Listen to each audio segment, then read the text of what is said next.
menurut saya banyak substansi yang coba diungkap oleh ketiga paslon, ya.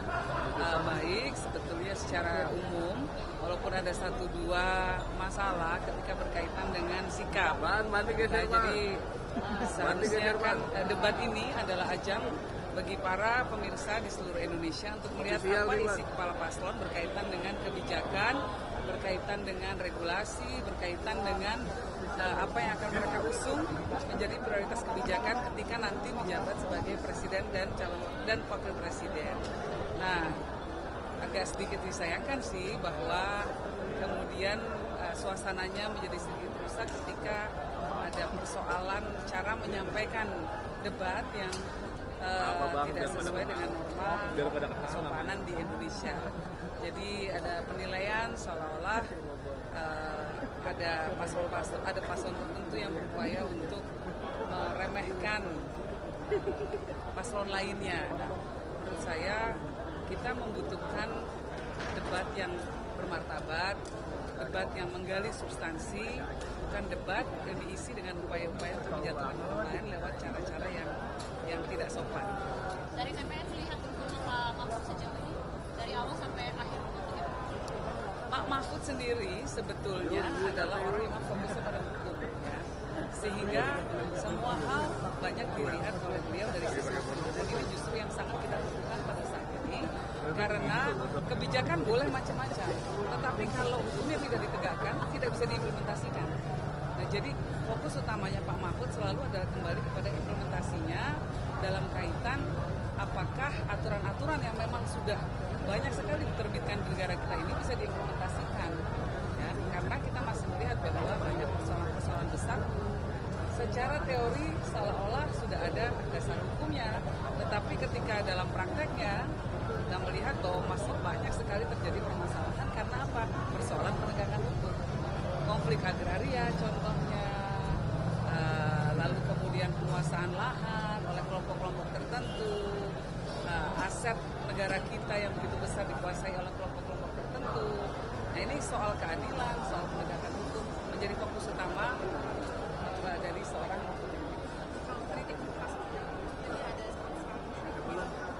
itu. Kita berharap bahwa debat ke depan itu betul-betul mendidik, baik secara substansi maupun secara etika. Kita menunjukkan bahwa usia berapapun itu tetap bisa menghargai orang lain, dan bahwa rakyat Indonesia juga membutuhkan toladan soal sikap, toladan dalam hal penyampaian ekspresi yang positif dan sehat, dan toladan dalam hal memperlakukan orang lain dengan rasa hormat. Pemimpin kita harapkan ke depannya adalah orang-orang bisa menunjukkan, bisa berekspresi di ruang publik, tidak menjatuhkan orang lain, tanpa perlu secara sengaja menjatuhkan orang lain.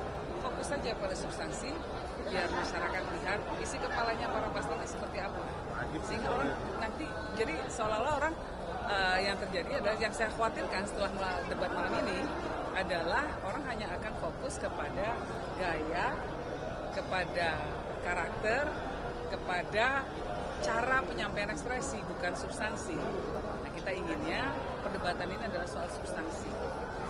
Dengan demikian mempermasalahkan gimmick yang ditunjukkan Mas Gibran atau etika begitu?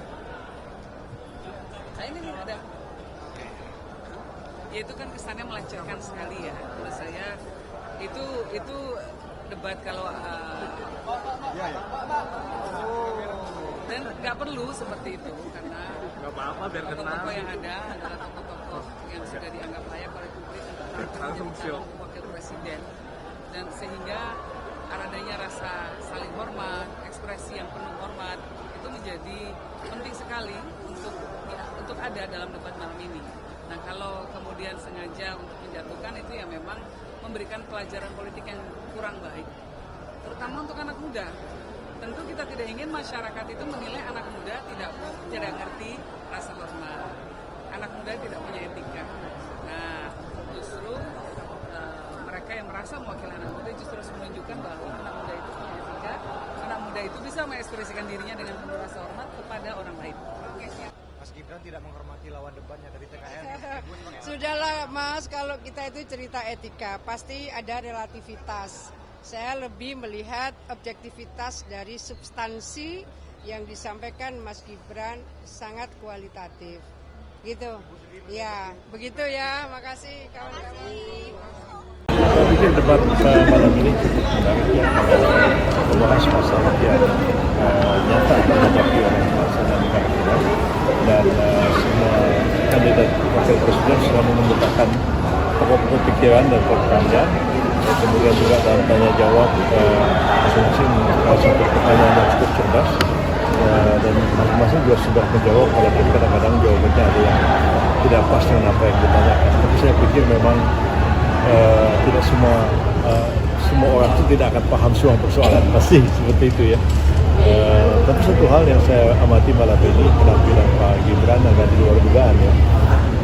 Banyak orang yang semula itu underestimate terhadap beliau ini, kemampuannya, pemahamannya terhadap persoalan-persoalan yang dihadapi bangsa dan negara. Tapi ketika tampil malam ini tanpa catatan, tanpa apa, dia bicara cukup lugas dan cukup paham apa yang menjadi persoalan yang menjadi tema debat pada malam hari ini.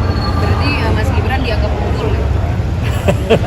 Unggulnya biar orang lain yang menilai, tapi saya menilai bahwa sebenarnya dia cukup paham persoalan yang dihadapi oleh kita terkait dengan masalah pembangunan berkelanjutan, masalah lingkungan hidup, tentang masalah masyarakat adat, masalah pembangunan pedesaan dan lain-lain, juga masalah konflik agraria.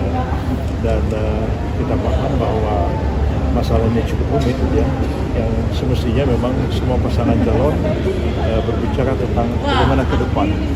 Banyak pertanyaan-pertanyaan ditujukan kepada Pak Gibran, justru apa yang dilakukan oleh Pak Jokowi. Beliau kan bukan Jokowi, ya kan begitu kan.